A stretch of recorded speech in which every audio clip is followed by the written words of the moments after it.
Let's start with aerodynamics, which is how the car interacts with and moves through the air around it. It's best to focus on overall theory here to avoid getting lost in the absolute maze of individual aerodynamic features. The front wing curves upward, forcing air to move around it in such a way that a high-pressure area forms above the wing with lower pressure beneath. This pressure difference contributes to a kind of suction force called downforce that pushes or sticks the car to the track. Where the wing ends and these different pressure zones meet, the air crashes into itself, creating a spiraling vortex.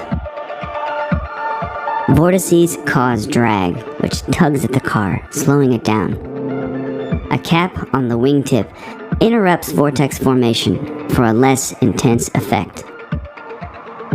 In contrast, the pointed, curved-in surfaces on the inside edge of the wing intentionally shape and direct a vortex around the floor of the car, sealing in the clean air that passes beneath.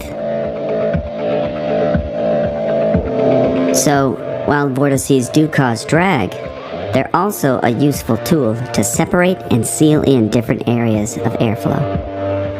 As a matter of tradition, F1 cars don't have fenders, and the open, spinning wheel and tire combination is a major source of dirty, turbulent air. Turbulent air is unpredictable and not very useful for aerodynamic goals, like generating downforce.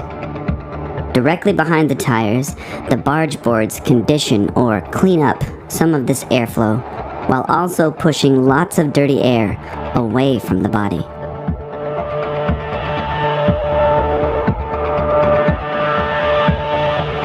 The narrow gap between the car floor and the track turns the entire floor into a giant downforce generator as air squeezes, thins, and rushes beneath the car at a different rate and pressure than overhead air. The floor has a forward tilt, or rake, that creates very low pressure at its narrowest point, but allows air to more smoothly rejoin ambient air pressure as it flows out the back. A diffuser at the rear amplifies this goal, with its more pronounced upward curvature. The diffuser has vertical vanes to control and direct the massive vortices that form behind the car as air pours out from underneath.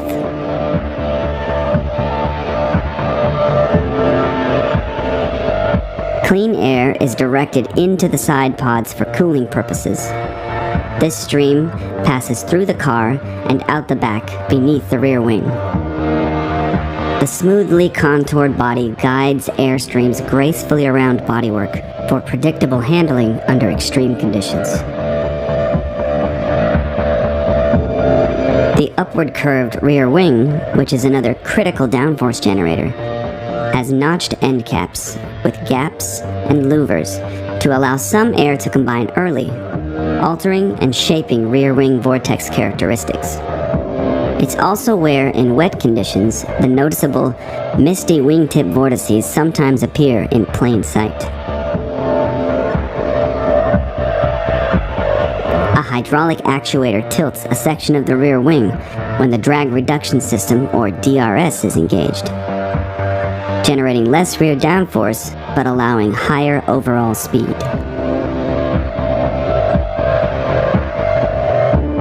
The massive area of dirty air behind the car can make it difficult for other cars to approach and overtake. It's worth noting here that in coming years, the aerodynamic design regulations for F1 cars are set for major changes to encourage closer racing and overtaking. The airflow pattern might look more like this than the current wide, dirty wake. Now let's go underneath this exterior bodywork, starting with the core support structure. A carbon fiber shell called a monocoque, the engine heads and block, and the gearbox enclosure form the main structural support for all other systems. There's no additional frame or chassis underneath.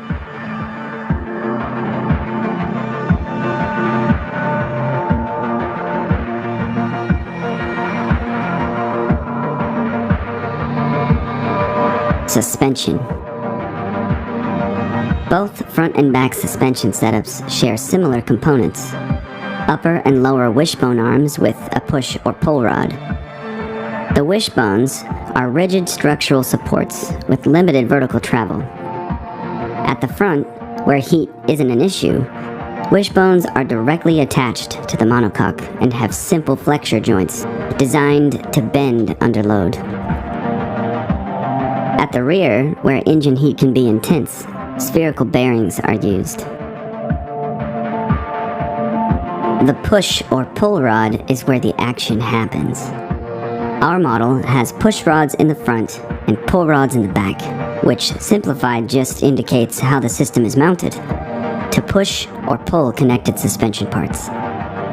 If parts can be mounted down low for a lower center of gravity, all the better. The pull rod connects to a rocker and damper, which we call shock absorbers in normal cars. But instead of large coiled springs, F1 suspension uses a small metal rod called a torsion bar that twists under load.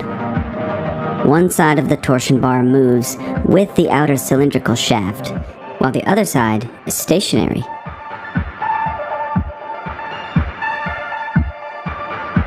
Both independent suspension sides are linked to a central roll bar that twists to limit body roll.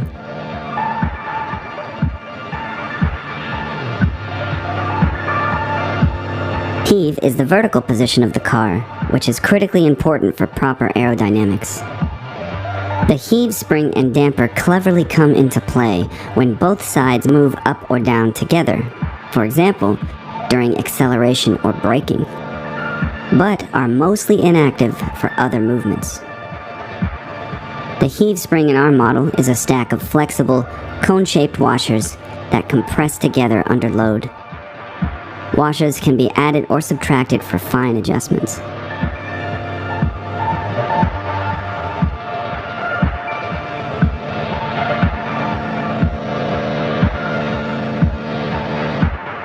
The front suspension handles similar tasks to the rear, but with different techniques.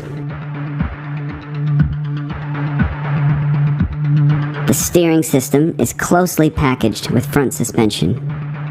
A track rod links each tire to a fairly standard hydraulic rack and pinion setup, with the steering column extending into the cockpit. The rear suspension has a track rod as well for vertical tire angle adjustment.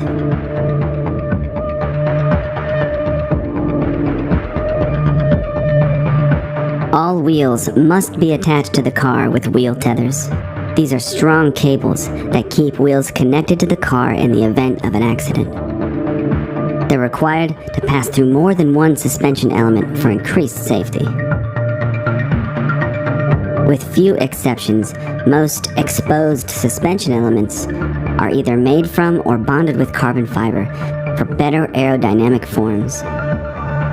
This is another major reason suspension parts are packaged inside bodywork, away from outside air wherever possible.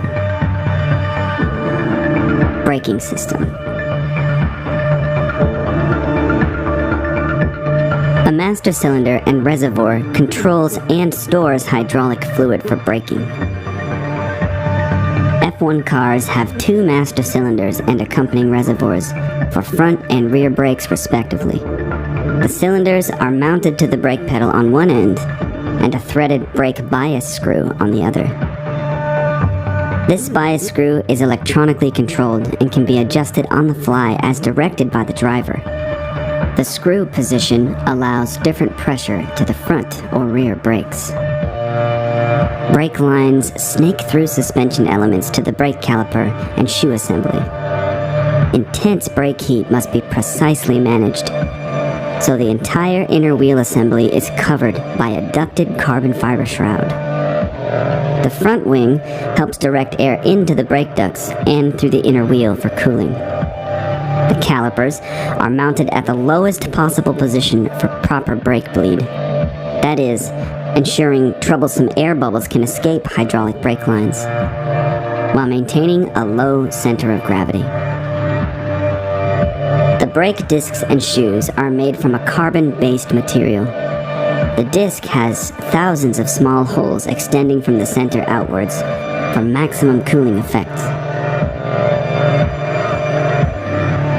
The rear brakes have a similar design strategy that have become smaller in recent years with the addition of the MGU-K, or Motor Generator Unit Kinetic. The MGU-K is geared to the crankshaft and functions as an electrical power generator to charge an onboard battery as driven by a portion of rear braking forces. A computer, mounted inside the gearbox enclosure, manages and balances this complex braking system.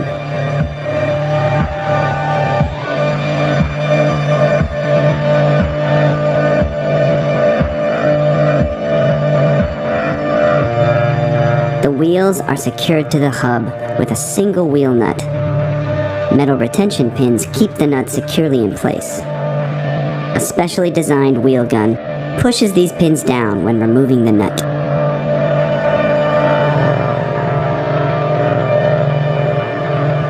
Engine and associated systems.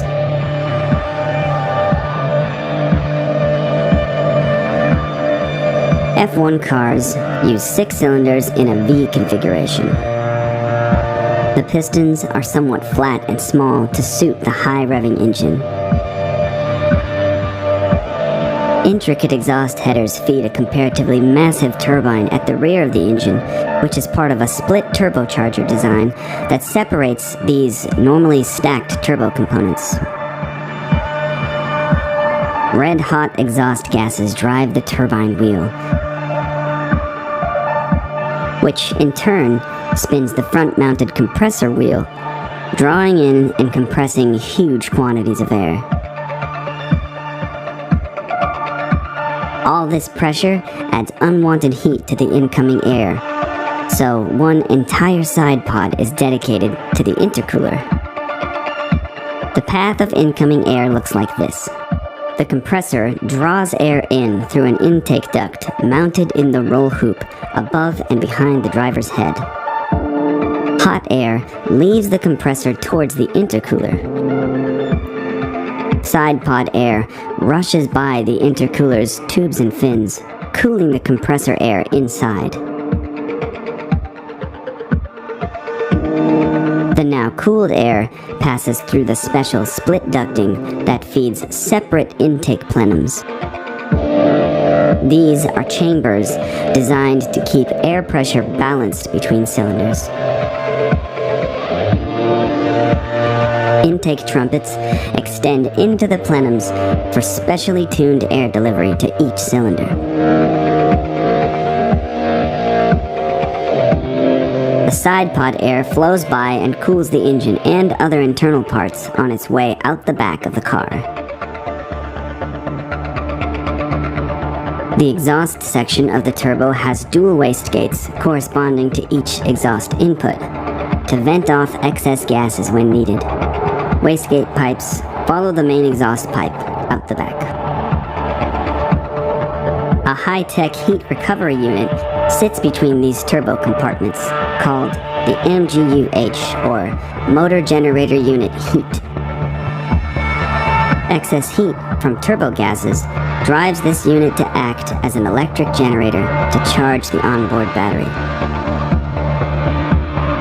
Energy recovery system. The MGU-H and the previously shown MGU-K together make up the hybrid functionality of the modern F1 car. Both units generate electrical charge for the battery.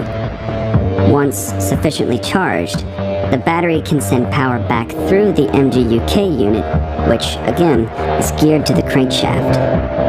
In this way, the MGU-K can generate an additional maximum 160 horsepower, or as much as a small separate car engine. Cooling. Various additional radiators for cooling occupy the opposing side pod. This includes the main engine cooling radiator, an oil cooler, and a battery cooler. An additional bank of radiators sits in the path of a separate roll hoop air duct to cool hydraulic oil, gearbox oil, and the MGU-H and K systems. F1 teams may locate specific radiators in different positions than I've shown here, though the general available spaces will be similar. They may also use water-driven intercooling for turbo air, in contrast to the simpler air-to-air setup I've chosen. Fuel tank. The fuel tank, also called a fuel cell, is a nearly puncture-proof Kevlar bladder lined with rubber. It occupies an isolated compartment in the carbon fiber monocoque shell and fills all available space.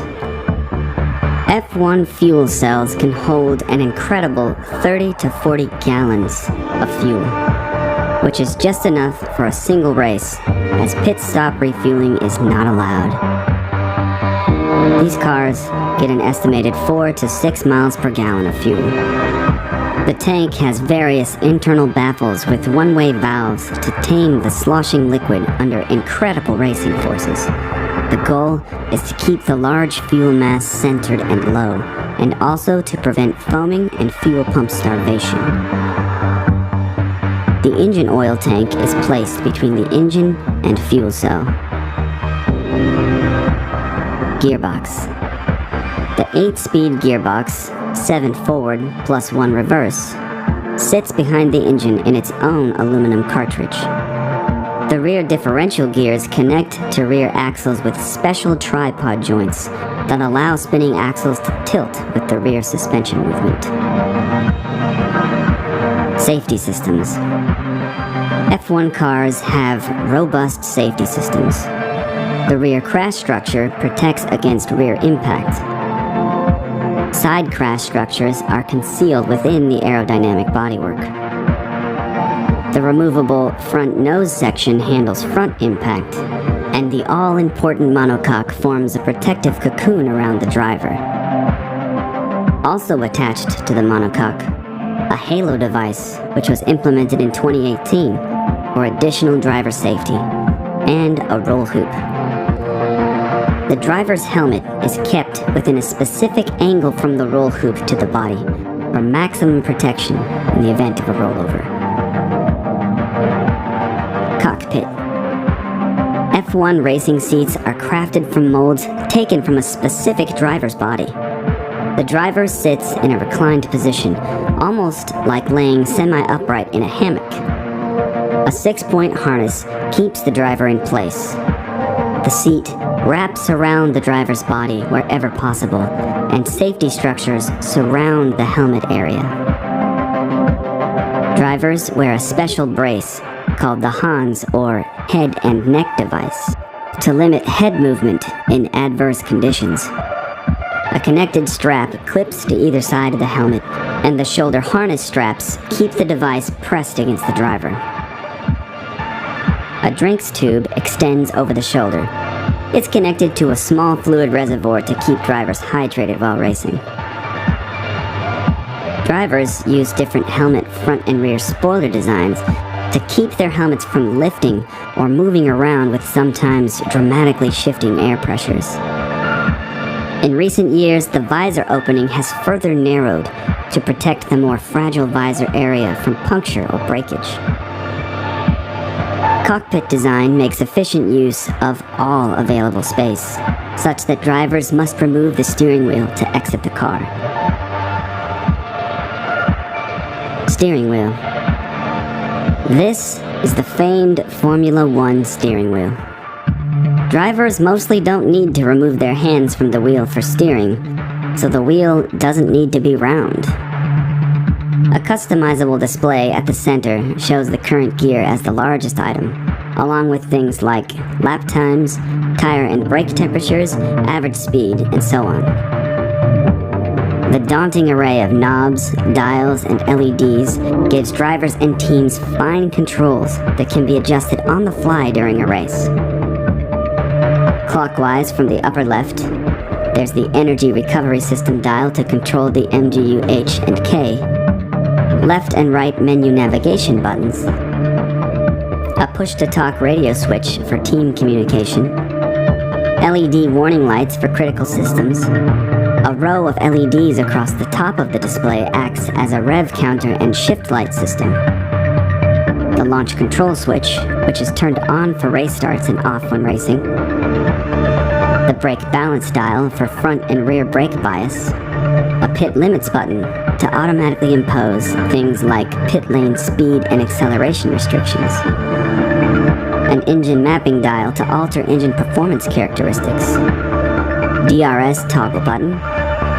Rear differential lock open or closed adjustment with separate turn entry and turn exit adjusters. The drinks dispenser button. More settings navigation buttons.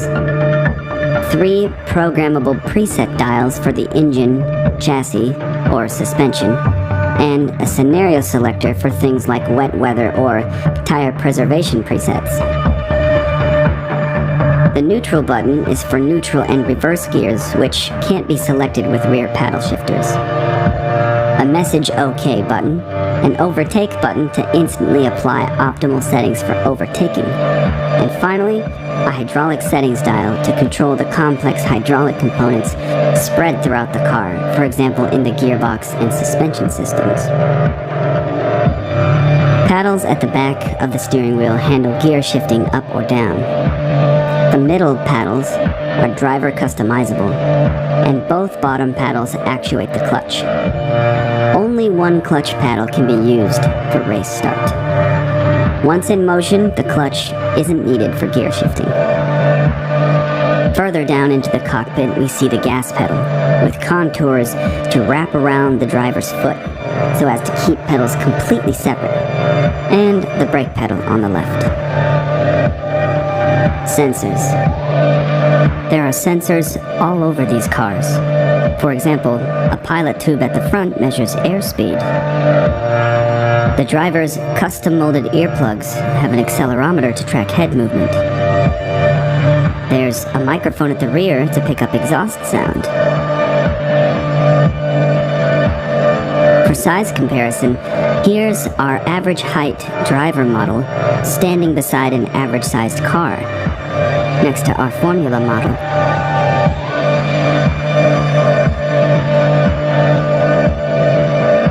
It's important to note that even with the level of detail I've strived to attain here, the complexity in F1 cars feels almost endless, in a way that truly tested my research abilities. They really are incredible racing machines.